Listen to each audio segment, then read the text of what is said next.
दिनै मासबा दखरा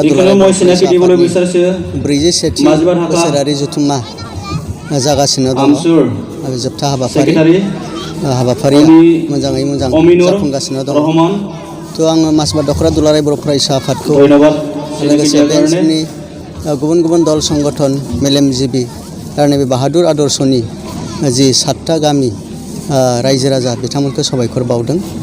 बिथांमोना दिनैसिमबो दुलाराय बर' फरायसा आफादनि जि माहारि दानायनि जि थांखि उद्देश्यजों जि लानाय जि कनफारेन्स बा बोसोरारि जथुम्मा बेखौ ग्रोम ग्रोमै खुंफुंनानै बे समाव जाफुंसार खालामो। आरो बेनि थाखाय जोङो दुलाराय बर' फरायसा आफादनि जानानै आइ आफा रायजो राजा जों जेब्लायबो खर' गंग्लायो आरो बे जोंनि जि खौसेथियै बे हाबाफारिखौ मावफुंनाय बियो इयुनावबो थांबाय थानांगोन। बेखौ जोङो लांबाय थानांगोन। साबसिननिफ्राय साबसिन हामसिननिफ्राय हामसिन जों खालामनांगोन। दा बेनि थाखाय जोङो खामानि मावगोन। थ' दिनै दुलाराय बर' फरायसा आफाद हिसाबै जोङो आफादनि मावथि बिबानगिरि बिथांमोननि बेक्ति बेयावहाय जेबो हाबाफारि थाया।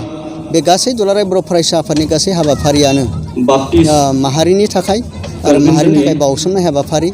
बेखायनो रायजो राजाया अनसायनांगोन आरो जोंबो दिनै रायजो राजाखौ लानानै सालायनायनि थाखाय जोङो गोदान हाबाफारि जोङो रनसायनानै खामानि मावनांगोन। जों दुलाराय बर' फरायसा आफादनि खान्थि बायदियै संबिजिरनि मथे जोंहा बोसोरनैयावहाय कनफारेन्स जायो, बोसोरसेयाव जोंहा कनभेनसन जायो। आरो बे कनभेनसनाव जोङो बोसोरनैयावहाय मा मावखो बा बोसोरसेयाव मा मावखो आरो फैबाय थानाय समावहाय मा मावगोन बेफोरखौ थांखि लानानै जोङो खामानि मावलाङो। दिनै दुलाराय बर' फरायसा आफादा गावनि हाबाफारिखौ बेबायदिनो जोङो समजों गोरोबहोनानै मावलांबाय थागोन। दिनै मासबार हालामनि दिनै समयसा होननानै बुङोब्ला गोबांथार समयसा दङ। थ' जोङो दिनै मिन्थिगौ नैबे बाहादुर आदर्श गामिनि मुङा बोरै जाखो, बाहादुर आदर्श बोरै जाखो।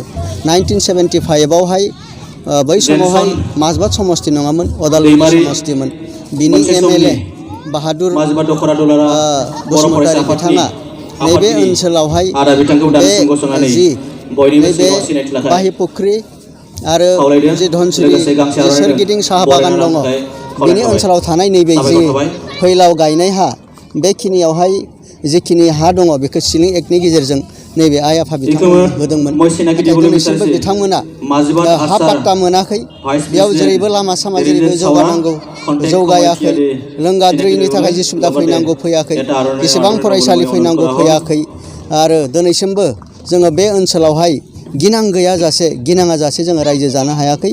बेखायनो बे मासबादनि गोबांथार हा हुनिफ्राय लानानै जोंनि मुवारि दाथाय जौगानायनिफ्राय लानानै जोंनि सोलोंथाइ बिथिं, जोंनि रांखान्थि बिथिं, जोंनि समाज बिथिं बेफोर गासै जेंनाखौ फोजौखांनो थाखाय बे ओनसोलनि आइ आफा रायजो राजा बिथांमोना खौसेयै थानांगोन आरो खौसेयै थांखि लानांगोन। आरो बे जेंनाखौ जोङो फोजोबनानै होनो दिनै दुलाराय बर' फरायसा आफादजों लोगोसे दिनै राजखान्थि दैदेनगिरि, दिनै रिप्रेजेन्टेटिभ, दिनै बे ओनसोलनि MLA सरन बर' बिथाङाबो गुरु दायित्व दङ। बे ओनसोलाव दिनै हानि जेंना, दिनै 2006आवहाय फरेस्ट रुलेर्स एक्ट मोनसे आयेन पास जाबाय।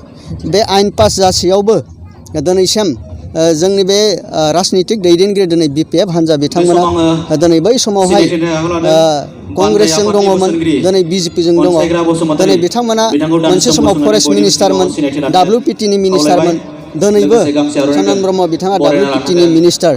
थ' बिथांमोना सम हा होनायनि बाथ्राखौ बुङो, नाथाय दिनैसिमबो आबुङै बेखौ मावनानै होनो हायाखै।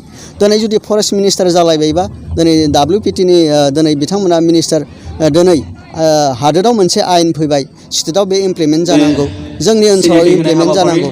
बेखौ दाबो दिनै मावनानै मानो होनो हायाखै? जोंनि थाखाय बे मोनसे गिदिर सोंलु। माला मावगोन? बेनो जोंनि थाखाय गिदिर सोंलु। बेखायनो जों बेखौ जेब्लायबो दुलाराय बर' फरायसा आफाद हिसाबै जोङो नारसिनबाय थागोन। जोङो आरो बेखौ जों मोनहोथारनो जोङो नाजागोन। थांनाय समफोरावबो जोङो दिनै फरेस्ट डिपार्टमेन्टजों जोङो जयै बे ओनसोलनि हाफोरखौ जोङो GPS मेपिं जों खालामहोबाय। बियो दिनै जोबथा डकुमेन्टस नङाबाबो दिनै बे ओनसोलाव जे दिनै जोंनि बर' फिसाफोरा रायजो जानानै दङ, न' बां लुनानै दङ, आबाद मावनानै जादों, बेनि मोनसे प्रमान जाबाय। आरो दाबो जोङो दिनै खामानि मावबाय थादों। बिनि हा पाट्टा होनायनि थाखाय जोङो फरेस्ट डिपार्टमेन्टजों खामानि मावबाय थादों। दिनै सरकारा गोसो होयोब्ला बे हाबाफारिया थाबैनो जाफुंगोन होननानै सानदों।